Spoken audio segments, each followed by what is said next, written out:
हम संयुक्त परिवार के रहने वाले थे।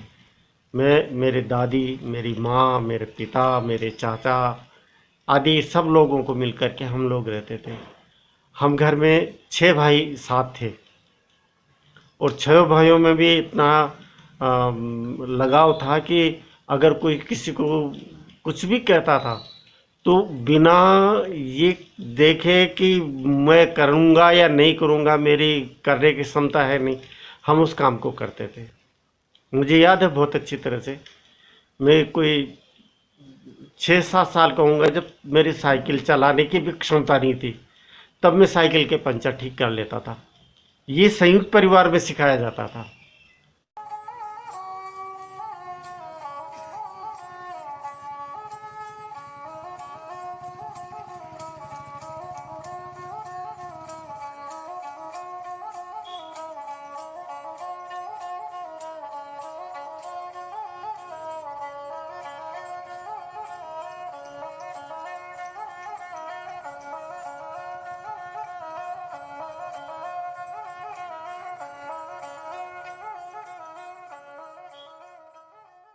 मैं संयुक्त परिवार में रहने वाला हूँ और भारतीय संस्कृति को मैंने बहुत नज़दीक से देखा है। अभी मेरी लगभग 70 वर्ष की उम्र है।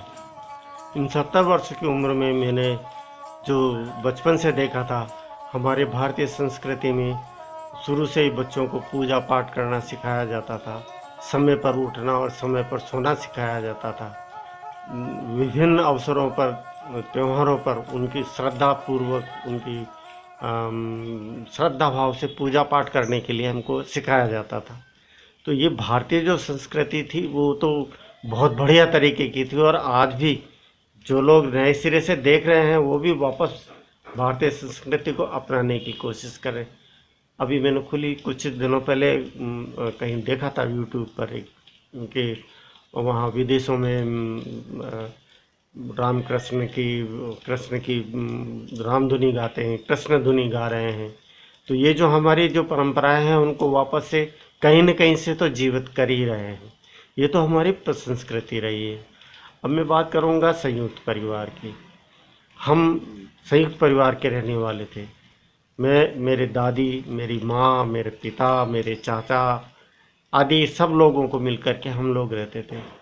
हम घर में 6 भाई साथ थे और 6 भाइयों में भी इतना लगाव था कि अगर कोई किसी को कुछ भी कहता था तो बिना ये देखे कि मैं करूँगा या नहीं करूँगा, मेरी करने की क्षमता है नहीं, हम उस काम को करते थे।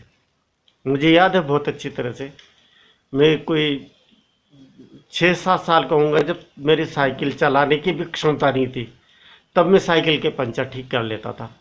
ये संयुक्त परिवार में सिखाया जाता था।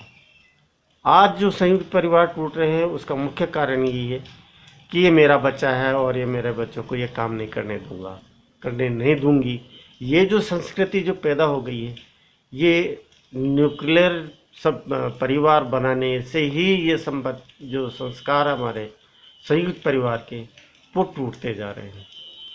मैं कहना ये चाह रहा हूँ कि जब संयुक्त परिवार में रहते हैं लोग, तो बगैर ये देखे कि ये मेरा काम करने का है या ये मेरा काम नहीं करने का है, हम लोग आराम से कर लेते हैं।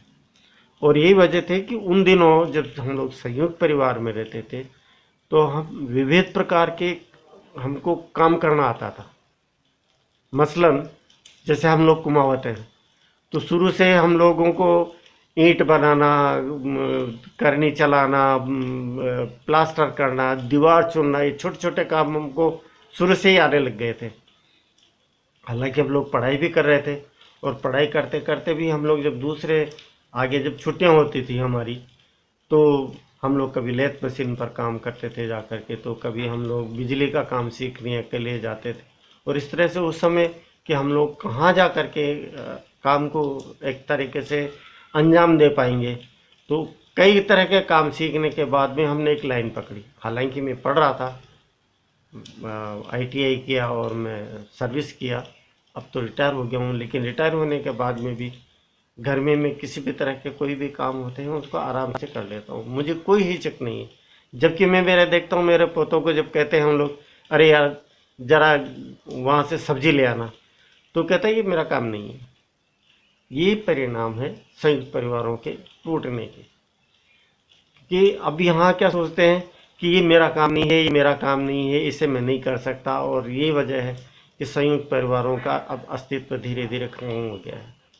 इन संयुक्त परिवारों का संयुक्त वर्चस्व बनाए रखने के लिए पुनः हम लोगों को वो दादा दादी की कहानियों पर जाना पड़ेगा, तब जा कर के हम लोग वापस संयुक्त परिवारों में आएंगे। और सब लोगों को ये सोचना पड़ेगा कि हमारे बीच में किसी तरह का कोई ईगो नहीं है। हम जो कुछ भी करेंगे वो परिवार के हित में और देश के हित में काम करेंगे।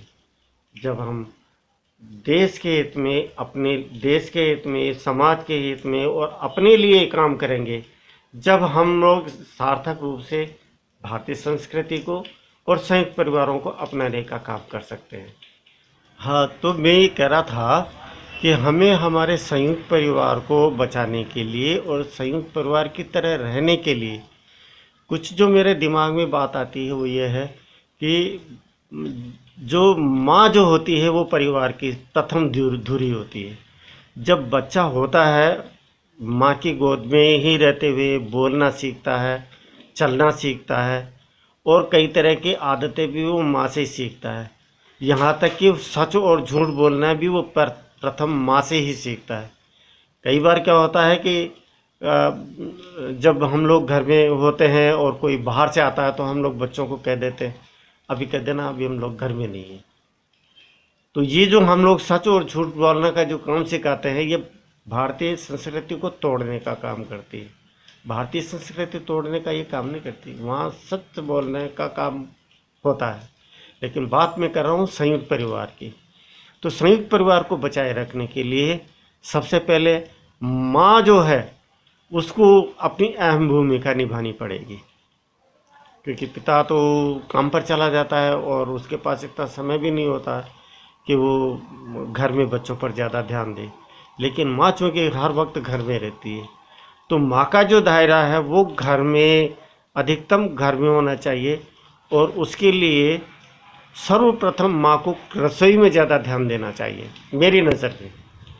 यदि माँ रसोई में ज़्यादा ध्यान देगी तो वह अपने बच्चों को अपने हाथ से बनाया हुआ पौष्टिक खाना खिलाएगी। जबकि हम लोग क्या करते हैं फास्ट फूड जैसे मैगी मंगा लेंगे या और कोई दूसरा सामान मंगा लेंगे और वो बच्चों को खिलाते हैं, जिससे उनमें खाने के साथ साथ ही दिमाग में विकार पैदा होते हैं।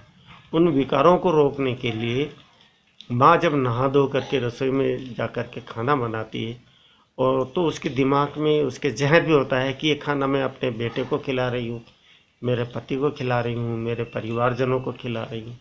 तो वो जो ये जो मेन जो कड़ी है ये मेन कड़ी ही इस संयुक्त परिवार को जोड़ने का काम करेगी। ये मैं कहना चाहता हूँ। मतलब पुनः मैं कहता हूँ कि माँ यदि चाहे तो वो संयुक्त परिवारों को पुनर्गठित कर सकती है। उसके लिए यह है कि उसको अपने कुछ महत्वपूर्ण आराम को उसको त्यागना पड़ेगा। कोई भी चीज़ हम बिना त्याग के तो प्राप्त नहीं कर सकते सर जी, ये मैं कहना चाहता हूँ।